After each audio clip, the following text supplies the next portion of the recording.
Voici comment Ronald Koeman a regardé Sergiño Dest après ce match-là.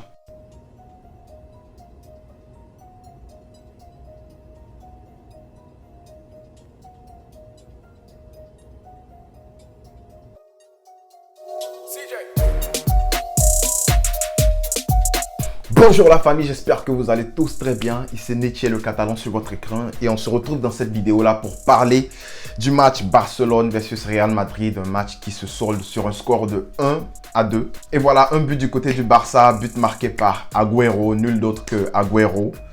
Du côté du Real Madrid, on a eu un but de Alaba et en fin de match, un but de Lucas Vázquez qui lui a été vraiment absent durant ce match là. Mais voilà, il a mis son but. Et c'est tout. L'entame de match côté Barcelone, elle était bonne. Hein. On a vu les 25 premières minutes du Barça. C'était correct.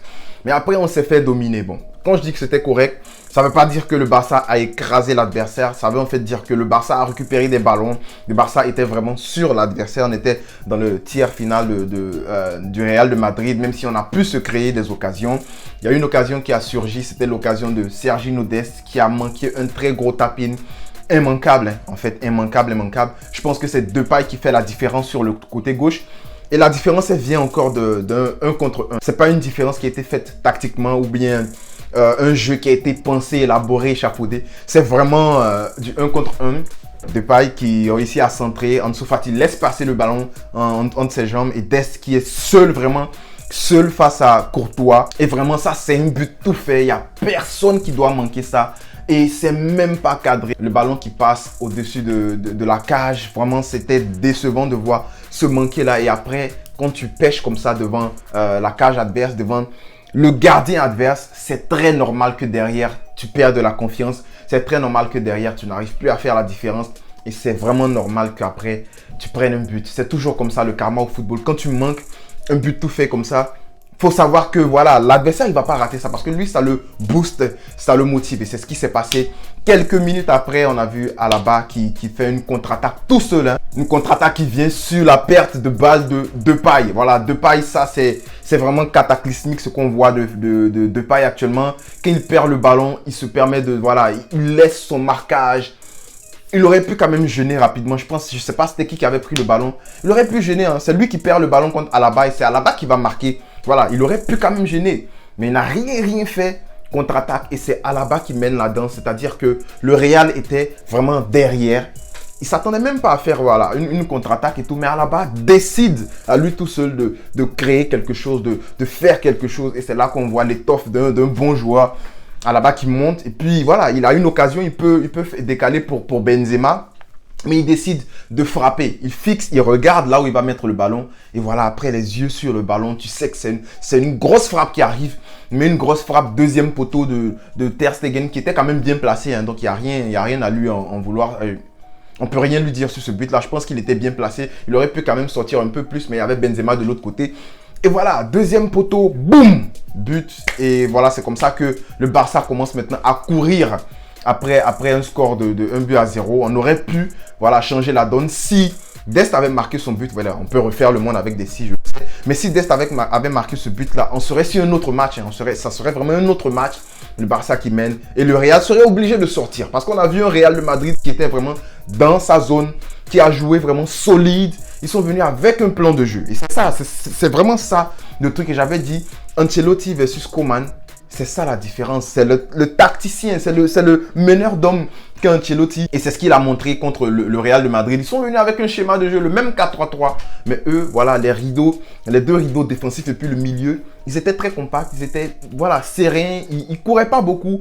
Ils ont respecté le plan de match jusqu'à la fin. Même quand ils menaient, c'était pareil. Jordi Alba, il a beaucoup aidé. Il a beaucoup aidé défensivement. Il s'est retrouvé dans de bonnes positions pour contrer les ballons, notamment une volée de Benzema. Lui-même, il va se retrouver devant Benzema. Il contre le ballon. Il ne sait même pas où le ballon est, mais il fait quand même le geste. Il sauve le Barça. Il a sauvé le Barça plusieurs fois. Il y avait un hors-jeu, mais on voyait la détermination du gars à ne pas encaisser de but. Et c'est bien. Mais Jordi Alba, le problème avec Jordi Alba, c'est les 1 contre 1. J'arrive pas à croire que tu as un Lucas Vázquez qui est en face de toi et que tu n'arrives même pas à créer le danger contre lui.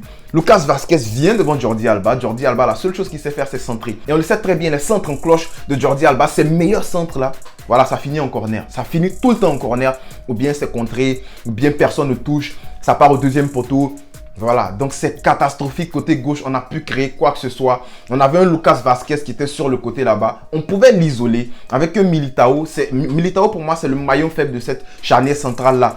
On aurait pu faire quelque chose quand même côté Militao, côté gauche. Mais avec Jordi Alba, on peut rien faire. On peut rien faire. Défensivement c'était bien, récupération c'était bien. Mais offensivement Jordi Alba n'a pu faire quoi que ce soit et c'est très dommage. J'ai quand même aimé le côté défensif de Piqué et Eric Garcia. Ils se sont pas fait bouffer mais c'est normal parce que le Real n'est pas venu les chercher. Le Real n'est pas vraiment venu dans l'axe. Le Real a utilisé vraiment le côté gauche, côté Vinicius. Et on va en parler de toute façon en parlant de Mingueza. Parce que Mingueza, il a fait un très mauvais match. Vraiment, Mingueza, il va voir Vinicius dans ses rêves aujourd'hui. Il va voir Vinicius dans son cauchemar. Il a été franchement terrorisé par Vinicius. Le côté droit était vraiment à la ramasse aujourd'hui avec Mingueza qui a pris l'eau. Lui, il a bu l'eau par ses narines, je sais pas. Mais aussi Gavi qui n'a pas été bon aujourd'hui. On le dit direct, hein, il a fait quelques récupérations. On a vu la vivacité de Gavi, il finit le match sans prendre de carton jaune, c'est très bien. Mais on n'a pas vu un bon Gavi aujourd'hui, c'est normal, c'est un classico, voilà, c'était chaud pour lui. Côté droit aussi, Dest aussi, c'était mauvais après son tapis de manqué là. Bon, après, il se retrouve, il réussit à faire une belle passe pour Agüero. Mais côté droit, c'était vraiment nul aujourd'hui. Et le Real a su exploiter ce côté-là. Ils sont vraiment passés, tout le temps, ils passaient sur leur côté gauche qui était notre côté droit, côté Mingueza. Tout le temps, ils retrouvaient Vinicius. Vinicius prenait plaisir, voilà, à dribbler. Il pouvait même centrer, mais il revenait encore. Il voulait humilier Mingueza parce qu'il savait déjà que dans la tête de Mingueza, voilà, le gars, il n'était plus là. Et Coman a réussi à faire un très bon changement là. Donc chapeau à lui, il a vu, tout le monde avait vu, hein, donc c'était tellement évident. Il a sorti Mingueza très vite parce que voilà, il prenait de l'eau, c'était difficile, il coulait, il fallait faire quelque chose. Dans le milieu de terrain, on va parler du milieu de terrain. Juste Busquets a fait un bon match. Gavi n'a pas fait un bon match, j'ai déjà parlé de lui.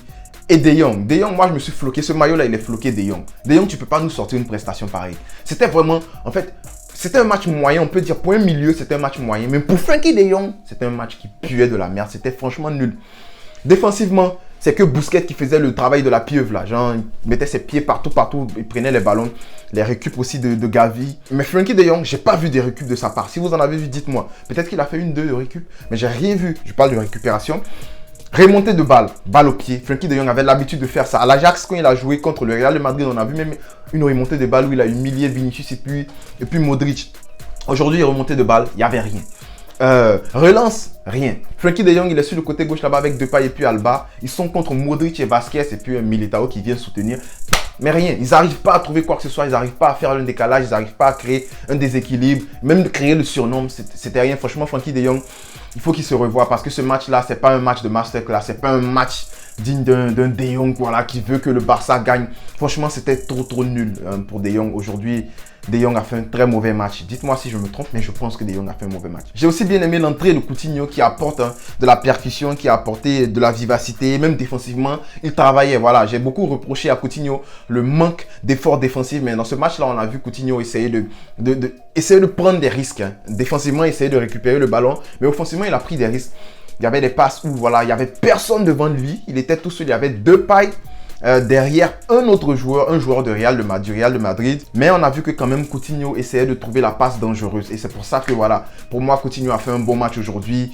Il aurait pu marquer, il y avait on appelle ça en Côte d'Ivoire froufrou. Il y avait un froufrou dans la surface où tout le monde mettait le pied comme ça. Il est venu, il a essayé de mettre le pied. Mais voilà, Militao qui a su sauver le ballon. Il y a beaucoup de moments où Coutinho a essayé de marquer, essayé de trouver la dernière passe, mais ça n'a pas marché. Mais j'ai beaucoup aimé l'attitude et l'envie du joueur. Agüero marque dans son premier Classico. Voilà, il a que 15 minutes, il vient, il marque. Et c'est ce que ça fait d'avoir un attaquant qui est dangereux dans la surface. Pas un Luuk De Jong. Et Agüero, on sait que dans les centres, c'est pas le gars qui va venir te coller une tête, voilà, de nulle part. C'est pas un gars comme ça. Lui, c'est vraiment... Si tu le retrouves dans les jambes, dans les pieds, en fait, dans le box, il est très létal, il est très dangereux. Il a su le montrer aujourd'hui. Il a eu qu'une seule occasion. Il a marqué. Ansu Fati qui a fait un match aussi solide, surtout la deuxième mi-temps, il a percuté. Mais voilà, dans l'ensemble, Depay aussi, je pense que Depay aurait pu mieux faire. Il perd beaucoup de ballons, il perd des duels, mais il n'essaie pas de venir voilà, aider les autres défensivement. Et c'est très mauvais, Depay qui a perdu beaucoup de ballons aujourd'hui. Voilà, Luuk De Jong, voilà, je ne vais même pas m'attarder sur lui. Il entre, premier ballon, il n'arrive pas à contrôler. Je pense qu'il y a Mendy qui essaie de sauver un ballon. Mendy ou Alaba. Ça tombe dans les pieds de Luuk De Jong. Mauvais contrôle. Lui-même, il sort le ballon. Luuk De Jong, il est trop nul, franchement. Il est nul, quoi. Non, il vaut rien mal, même.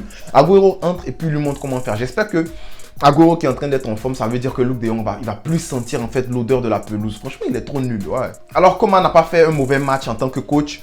Il a réagi très vite. Surtout, on prenait l'offre en fait face au Real de Madrid sur le côté droit. Il a réagi vite, il a sorti Mingueza. Ça, c'est bien. Il a remis Dest à droite. Bon, c'est des trucs que, voilà, c'est évident. Il a fait de bons remplacements aujourd'hui.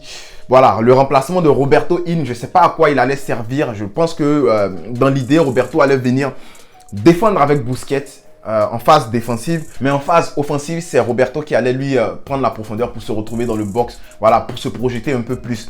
Donc, dans l'idée, c'était pas mal. Coman aurait pu quand même demander à ses ailiers d'écarter un peu plus pour essayer de faire des 1v1. Surtout un gars comme Lucas Vazquez. Tu demandes à ton Ansu Fati de partir vraiment, d'écarter vraiment pour faire sortir Lucas Vazquez. Et puis de le battre en 1 contre 1 ou bien de le battre avec voilà, de 1-2, des trucs comme ça. Mais il y avait largement de l'espace si on attaquait côté Lucas. Et on l'a pas fait. Frenkie de Jong aussi, je comprends pas son rôle dans l'équipe. Je comprends pas. Il joue un rôle de quoi? Il joue un box-to-box.